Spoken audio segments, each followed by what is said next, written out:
Bom dia, eu quero todo mundo no local de mapeamento, por favor. Carlos, guarda esse celular, para de dançar, vai sentar.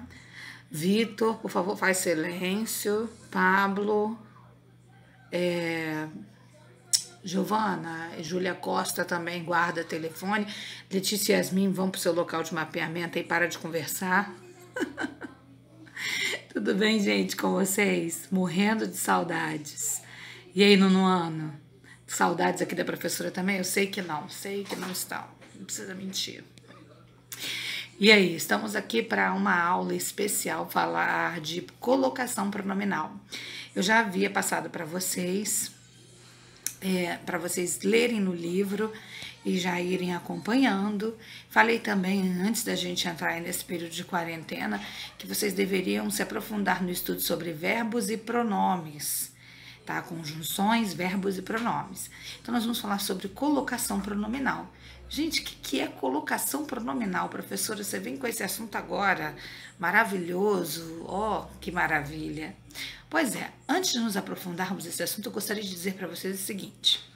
Existe uma coisinha chamada assim, olha, norma culta da gramática, é a regra da gramática, tá? O que é isso? São as regras que os gramáticos estabeleceram para a escrita e a fala. É o que nós chamamos de norma culta, tá? Isso determina o jeito padrão, certinho, correto de se escrever e de se falar, dentro de uma norma culta, ok?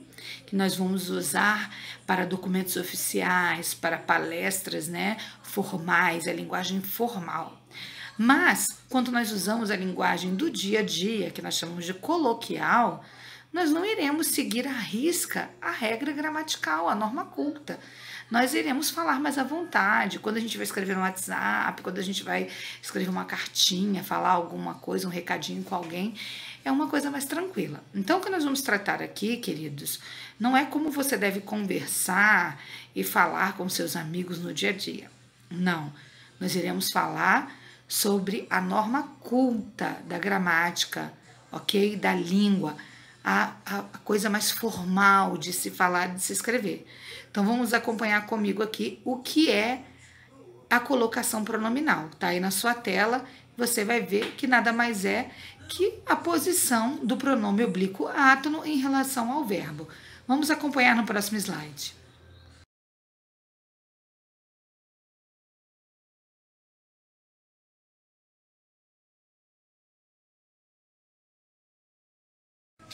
E o que são os pronomes oblíquos? Então, primeira coisa é lembrar o que é pronome.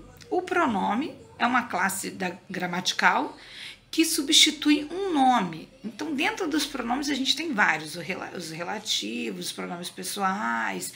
Os mais famosos são os pronomes pessoais do caso reto, que você vai acompanhar aí comigo na tela, que tem ali, olha, eu, tu, ele, nós, vós e eles.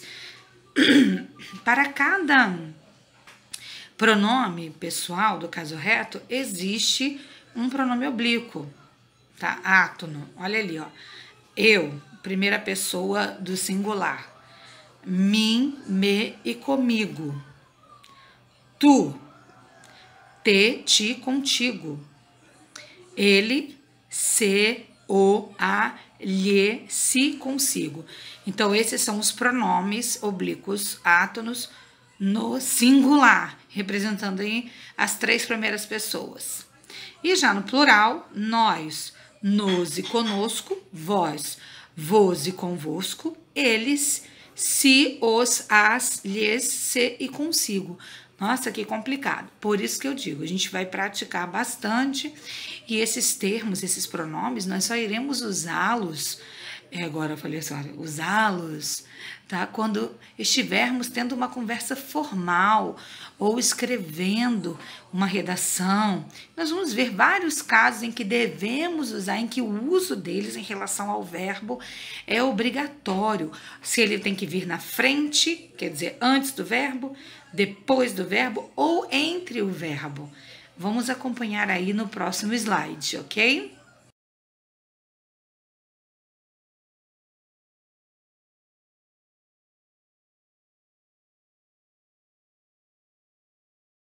Então, eu já falei que a colocação pronominal é a colocação do pronome oblíquo em relação ao verbo. Se ele vem antes do verbo, se ele vem no meio do verbo ou se ele vem após o verbo.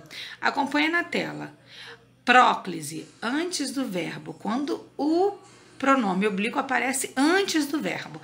Então é importante você saber o que é o verbo, né? O verbo é aquela palavra que indica uma ação, não é isso? Então vamos lá.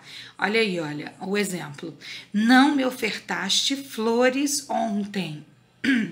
Esse me refere-se ao pronome do caso reto, né? Do pessoal caso reto, eu. Olha, não me ofertaste flores ontem. Esse me antes do verbo ofertaste, ok?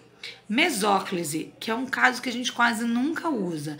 Você vai acompanhar, vai perceber que existe a mesóclise em textos literários, assim, mais antigos, na Bíblia, que tem vários versículos com o uso da mesóclise. Caiu em desuso, tá? Não, quase não se usa mais. E fica no meio. Olha ali, olha. Ofertar-me-ás flores amanhã. E a ênclise, que é o pronome oblíquo colocado após o verbo. Olha, acompanha. Oferta-me flores hoje. Então, um pedido aí, tá? O me em relação à oferta, tá? Do verbo ofertar.